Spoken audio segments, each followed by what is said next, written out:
Bonjour, bienvenue dans cette nouvelle vidéo. Mon nom est Brice et aujourd'hui je vais vous présenter la collection de Noël 2025 d'IKEA.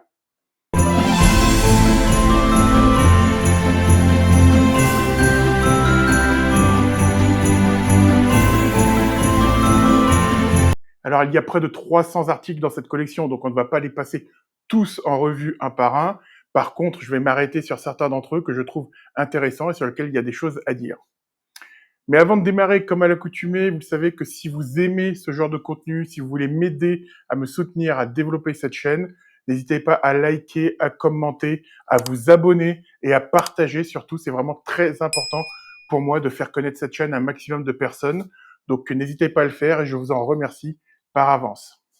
On va découper cette vidéo en 3 parties. Il va y avoir tout ce qui va tourner autour du sapin de Noël, tout ce qui va tourner autour de la table de fête, et puis tout ce qui va tourner autour de la décoration du salon et de la maison. Si on démarre par le sapin, il y a évidemment le sapin en lui-même, et vous allez retrouver 4 modèles de sapin en plastique de différentes hauteurs. Alors si vous avez vu ma vidéo sur les articles à ne pas acheter, le lien est dans la description. Vous savez que j'y parle de fausses plantes et évidemment, il y a une exception à la règle, c'est le sapin de Noël. Évidemment, avec le sapin, il y a les décorations. Et c'est intéressant de noter que depuis ces 20 ou 30 dernières années, la décoration des sapins de Noël a largement évolué, tout comme la décoration intérieure d'ailleurs. Il y a une trentaine d'années, les beaux sapins de Noël, c'était des sapins qui étaient entièrement recouverts de décorations, des boules brillantes, des guirlandes lumineuses, des couleurs chaudes, chatoyées, variées. Aujourd'hui, un sapin chic, c'est un sapin qui est au contraire très minimaliste, avec très peu de décoration, de 1 à 2 couleurs dominantes maximum, et des couleurs qui restent très froides. On voit qu'il y a une évolution quand même du tout au tout. Moi, mon conseil, c'est faites-vous plaisir, mettez ce que vous voulez sur un sapin. C'est un moment festif, c'est un moment joyeux. Faites ce que vous voulez et ne suivez pas les dictates de la mode qu'on vous impose forcément avec Instagram ou Pinterest aujourd'hui. Le choix de l'assortiment d'IKEA des décorations de Noël a aussi évolué et suit cette tendance. Vous allez avoir différentes matières, vous allez avoir des boules en polystyrène, en verre, en papier mâché, et vous allez pouvoir les mixer, donc il y a des couleurs qui sont complémentaires. Je ne vais pas rentrer dans les détails parce qu'il n'y a pas grand-chose d'extraordinaire à dire sur ces décorations, si ce n'est que vous allez pouvoir les mixer entre elles. Il y a quelques éléments tout de même que j'aime beaucoup. Il y a notamment ces décorations en forme de champignons. Vous avez également les cloches et les bonbons en papier qui sont très originaux et très sympathiques. J'ai un petit coup de cœur particulier pour les décorations en forme de cœur. C'est basé sur le modèle de coussin Yerta, un coussin bien connu de chez Ikea, et ça fait plaisir de le retrouver dans un sapin de Noël.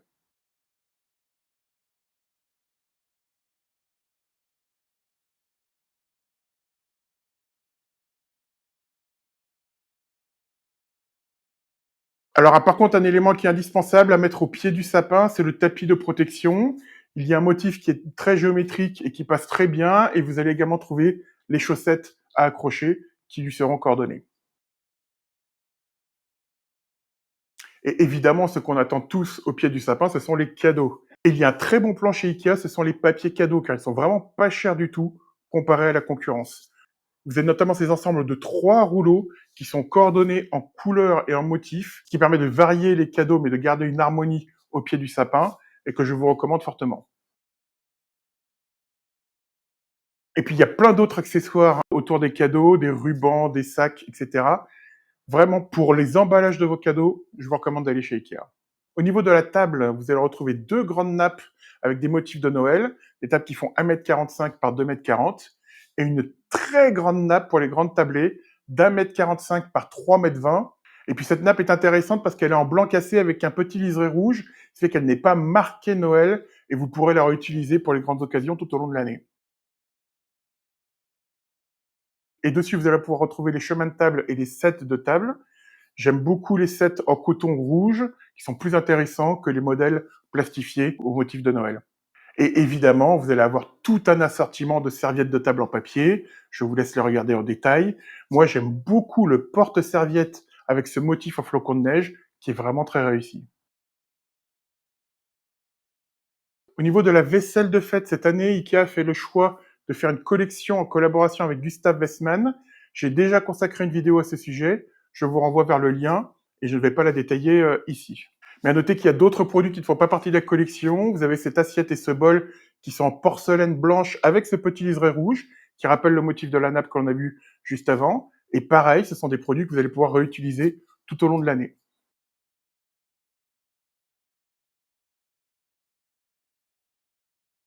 Il y a 2 mugs dans la collection. Il y en a un avec un petit clin d'œil avec l'anse qui rappelle le sucre d'orge. Je les trouve assez discrets et assez fades. On sait que dans les mugs de Noël, à la concurrence, vous allez pouvoir retrouver des choses qui sont quand même bien plus sympas.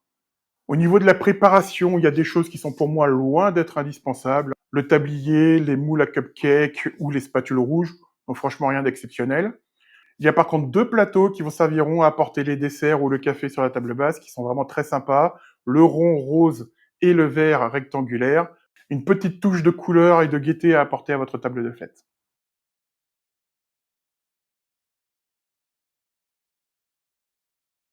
Au niveau de la décoration, il y a des personnes qui vont juste poser une petite bougie et il y a d'autres qui vont changer toute la décoration de leur salon. Là aussi, il n'y a aucune règle, faites ce qui vous plaît. Mon seul conseil pour les personnes qui changent leur décoration, c'est n'ajoutez pas, mais remplacez. Si vous ajoutez des coussins ou des plaids de Noël, retirez les précédents, sinon vous allez vraiment surcharger votre décoration. Coussins et plaids, justement, vous en avez certains avec des motifs typiques de Noël, mais moi je préfère ceux qui ont en plus un motif d'hiver, car vous allez pouvoir les garder plus longtemps dans votre décoration. Ils ne sont pas vraiment marqués Noël, mais ils ont vraiment ces couleurs de saison très sympathiques. Et j'ai personnellement un gros coup de cœur pour ce coussin en forme de bonbon, il est vraiment très sympa, c'est un très joli clin d'œil. Au niveau de la décoration murale, j'aime beaucoup ce rangement en bois avec tous ces crochets sur lesquels vous allez pouvoir accrocher des petits sacs et en faire un calendrier de l'Avent. Et ça vous permet de varier les petits cadeaux qui sont à l'intérieur. Et surtout, vous allez pouvoir continuer à l'utiliser après les fêtes, car sa forme est ajustable et vous allez pouvoir le garder dans une entrée ou dans une chambre à côté d'un bureau pour pouvoir suspendre tout ce qui peut être très utile sur l'ensemble de ces crochets. Dans les objets de décoration, on va retrouver plusieurs choses, des sapins en papier, des vases, des fausses plantes. Il y a beaucoup, beaucoup de choses ici. Et puis, vous allez avoir des figurines, des statues, des peluches en forme de Père Noël. Et là, il faut que je vous parle de ce Père Noël, car ce n'est pas un Père Noël. C'est le Yule Tomte. Dans le folklore scandinave, le Tomte, c'est un petit elfe, un petit lutin qui vient protéger les fermes, qui vient protéger les animaux et les habitants. Et à Noël, c'est ce petit lutin qui vient apporter les cadeaux en échange d'un bol de porridge. Chaque pays scandinave a son propre nom. Au Danemark, on va l'appeler Nisse, donc en Suède, on va l'appeler Tomte. Et il y a des variantes, des origines différentes. Il vient de la forêt, il vient du Groenland. Ce folklore finit par se mélanger et créer une seule et même légende au final. Un autre élément important de la tradition nordique, c'est la chèvre de Noël, et c'est aussi pour ça qu'on va la retrouver en statuette, puisqu'au départ, c'est elle qui venait apporter les cadeaux, et puis plus tard dans la légende, c'est le tomteux sur la chèvre qui vient apporter ses cadeaux, l'équivalent du renne du Père Noël chez nous. Et c'est à partir du 19e siècle, avec les premiers poèmes, avec les premières illustrations graphiques, que l'on va voir apparaître une image commune et figée du Tomten. Il y a notamment le poème de l'écrivain Victor Rudberg qui définit son image avec sa petite taille, sa barbe blanche, ses vêtements rouges et sa silhouette bienveillante. Vous voyez qu'on va retrouver des composantes qui vont être très communes à celles de notre Père Noël. Et puis dans la littérature enfantine du XXe siècle, avec notamment Selma Lagerlöf dans Le Voyage extraordinaire de Niels Holgersson, et avec Astrid Lindgren qui a consacré un livre entier au Tom 10, qui vont vraiment figer cette image moderne. Avec les cartes illustrées, avec l'essor du cinéma, on va voir cette image de la mythologie scandinave s'exporter et la culture va se brasser. Et c'est ainsi que les légendes de Saint-Nicolas, du Tom 10 ou du Père Noël vont fusionner. Et donc on a aujourd'hui un personnage qui a une partie, un héritage du folklore scandinave, une partie de la culture chrétienne et puis une partie de la culture populaire païenne. Tout ça pour créer le personnage bien connu du Père Noël qu'on aime tous aujourd'hui.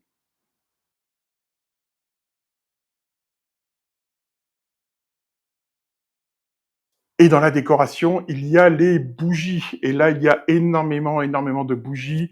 Moi, j'aime beaucoup la bougie verte qui sent le sapin, mais d'un bon côté. Il y a ces bougies en forme de pomme qui sentent la pomme cannelle, qui sont vraiment un vrai régal.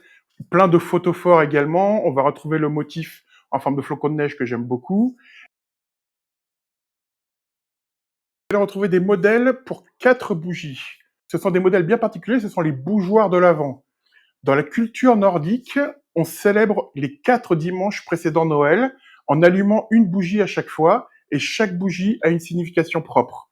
La première signifie l'espoir, la deuxième signifie la paix, la troisième symbolise la joie et la quatrième l'amour. Et ces bougies vont rythmer le mois de décembre, qui est le mois le plus dur en Scandinavie. C'est le mois le plus sombre de l'année, où les journées sont vraiment très très courtes sous les latitudes nordiques. Et on attend avec impatience le solstice d'hiver, le 21 décembre, où les journées vont commencer à se rallonger. Et avoir ces bougies, ces éclairages, ces lumières est très important dans la tradition scandinave pour aider à supporter l'obscurité de l'hiver nordique.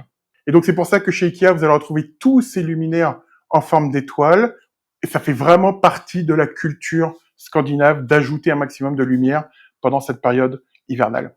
Il y a maintenant 2 produits que j'aimerais mettre en avant. Les 2 sont signés par Lucas Bazleux, qui est un designer que j'apprécie énormément et dont il faudra suivre le travail dans les prochaines années. Vous avez d'abord ce luminaire très original en forme d'allumette, et puis ce plateau qui représente en fait un bouton géant.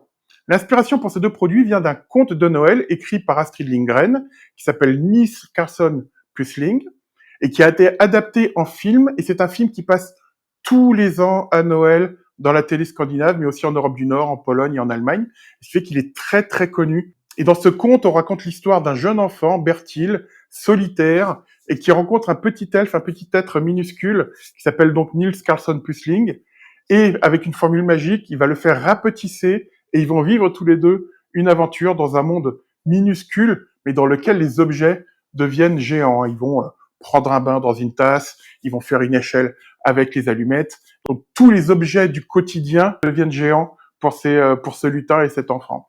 Et c'est ce qui a donné l'idée à Lucas Bazleux de créer ce luminaire en forme d'allumette très grand, et puis ce plateau en forme de bouton qui est aussi très très grand. Donc j'aime beaucoup le clin d'œil, j'aime beaucoup l'esprit de Noël. Et donc on a 2 très beaux objets de décoration, design, qui ne sont pas marqués Noël, avec des prix intéressants et que vous allez pouvoir intégrer dans votre décoration toute l'année. Et je trouve ça vraiment très intéressant, au même titre que la collection de Gustav Westman dont on a beaucoup parlé, d'avoir ces produits-là qui sont vraiment un vrai plus en termes de design et de prix abordable.